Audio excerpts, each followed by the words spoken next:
ನೋಡಿ, R S S ಹಿಂದೆ ನಿಜವಾಗ್ಲೂ ಒಂದು ಅವರ ಭಾವನೆಗಳಿಗೆ ತಕ್ಕಾಗಿ ಕೆಲಸ ಮಾಡ್ಕೊಂಡು ನಾನು ನೋಡಿದ್ದೀನಿ.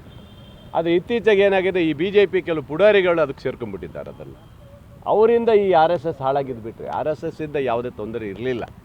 ಅವರು ಈಗ ಚಡ್ಡಿ ಹಾಕ್ಕೊಂಡು ಬಂದಮೇಲೆ ಶುರುವಾದ್ಮೇಲೆ ಮುಂಚೆ ಅವ್ರದ್ದೇ ಒಂದು 25-50 ಒಂದೊಂದು ತಾಲೂಕಲ್ಲಿ ಇಟ್ಕೊಂಡು ಅವರೇ ಒಂದು ಪಥ ಸಂಚಲನ ಇನ್ನೊಂದು ಮಾಡಿಕೊಂಡು ಏನೋ ಒಂದು ಅವರ ಶಕ್ತಿ ಅದು ಮಾಡ್ಕೊಂಡು ಹೋಗಿದ್ರು RSS. ಇವರೆಲ್ಲ ಯಾವಾಗ ಸೇರಿಕೊಂಡ್ರು ಇದು BJPಯ ಪರವಾದಂಗೆ ಆಗ್ಬಿಟ್ಟಿದೆ, BJPಯ ಸಂಘಟನೆ ಆಗ್ಬಿಟ್ಟಿದ್ದು ಬಿಟ್ಟರೆ ಬೇರೆ ಏನು ಅಲ್ಲ ಕಾಣ್ತಾಯಿದೆ.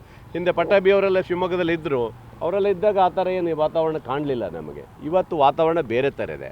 ನಾನು ಹೇಳೋದಿಷ್ಟೇ, ನೀವು ಎಲ್ಲ ಗಣಪತಿ ಹಬ್ಬ ಮಾಡಬೇಕಾದ್ರೆ ನೀವು ಪರ್ಮಿಷನ್ ತೊಗೊಳ್ತೀರಿ, ಒಂದು ಶಾಲೆ ಕಾಲೇಜಲ್ಲಿ ಏನಾದ್ರು ಕಾರ್ಯಕ್ರಮ ಮಾಡಬೇಕಾದ್ರೆ ನೀವು ಪರ್ಮಿಷನ್ ತೊಗೊಳ್ತೀರಿ, ಆದರೆ ನಿಮ್ಮ ಸಂಘಟನೆ ಮಾಡಬೇಕಾದ್ರೆ ಪರ್ಮಿಷನ್ ಅಲ್ಲದೆ ಯಾಕೆ ತೊಗೊಳ್ಳಲ್ಲ? ಅದು ತಪ್ಪೇನಿಲ್ಲಲ್ಲ. ನೀವು ಯಾವುದೇ ಕಾರ್ಯಕ್ರಮ ಮಾಡಬೇಕಾದ್ರೆ ಪೊಲೀಸ್ ಇಲಾಖೆ ಪರ್ಮಿಷನ್, ಇತರೆ ಇಲಾಖೆ ಪರ್ಮಿಷನ್, ಗ್ರೌಂಡ್ ಇದೆಲ್ಲ ಪರ್ಮಿಷನ್ ತೊಗೊತೀರಿ. ನಿಮ್ಮ ಸಂಘಟನೆ ಪರ್ಮಿಷನ್ ತೊಗೋಬೇಕು. ನೀವು ಶಾಲೆಗಳಲ್ಲಿ ಅಲ್ಲಿ ಇಲ್ಲಿ ಯಾಕೆ ಮಾಡ್ತೀರಿ? ನೀವು ನಾಳೆ ಯಾವುದೋ ಒಂದು ಪಕ್ಷದವ ಬಂದು ನಾಳೆ ನಮಗೂ ಕೊಡಿ, ಶಾಲೆಯಲ್ಲಿ ಅವ್ರಿಗೆ ಕೊಟ್ಟಿದ್ದೀರಲ್ಲ ನನಗೂ ಕೊಡಿ, ನಮ್ಮದು ರಾಜಕೀಯ ಪಕ್ಷ ಕೊಡಿ ಅಂದರೆ ನಾಳೆ ನಮಗೂ ಅವ್ರಿಗೆ ತೊಂದರೆ ಆಗಲ್ವಾ? ಅದರಿಂದ ಸೇವಾದಳದವ್ರು ಮಾಡ್ಬೋದು, ಅದಕ್ಕೆ ನಡೀತದೆ. ಆದರೆ RSS ಅವರಿಗೆ ಹಾಕೊಡ್ಲಿಕ್ಕೆ ಸಾಧ್ಯ ಇಲ್ಲ ಇದು. ಅದರಿಂದ ನಾನು ಹೇಳೋದು, ಅವ್ರು ಪರ್ಮಿಷನ್ ತೊಗೊಳ್ಳಿ, ಅವ್ರಿಗೆ ಕೊಡೋಕ್ಕೆ ಬರಲ್ಲ ಅಂತ ಏನು ಹೇಳಲ್ಲ. ಅವರು ಪರ್ಮಿಷನ್ ತೊಗೊಂಡು ಎಲ್ಲಿ ಮಾಡಬೇಕು ಅನ್ನೋದು ಪರ್ಮಿಷನ್ ಕೊಟ್ಟಲ್ಲಿ ಮಾಡಲಿ. ನೀವು ಗ್ರೌಂಡ್ ಬೇಕಾ ತೊಗೊಳ್ಳಿ, ಪರ್ಮಿಷನ್ ತೊಗೊಳ್ಳಿ. ಹಾಗಾಗಿ ನೀವು ಎಲ್ಲಿ ಬೇಕಾದ್ರೂ ಮಾಡ್ಬೋದು. ಹಾಗಾಗಿ ಇತರೆ ಚಟುವಟಿಕೆಗಳನ್ನು ನಾವು ನಿಲ್ಸಕ್ಕೆ ಬರೋದಿಲ್ಲ ಅವೆಲ್ಲ. ಹಾಗಾಗಿ ದೊಣ್ಣೆ ಅಂತ ಹೇಳಿ ಒಂದು ಮಾಡ್ತಾರೆ, ಮೆನ್ಷನ್ ಮಾಡ್ತಿರೋದು, ಆ ಲಾಟಿನ ಎಕ್ಸರ್ಸೈಸಿಗೆ ಬಳಸ್ತಾರೆ.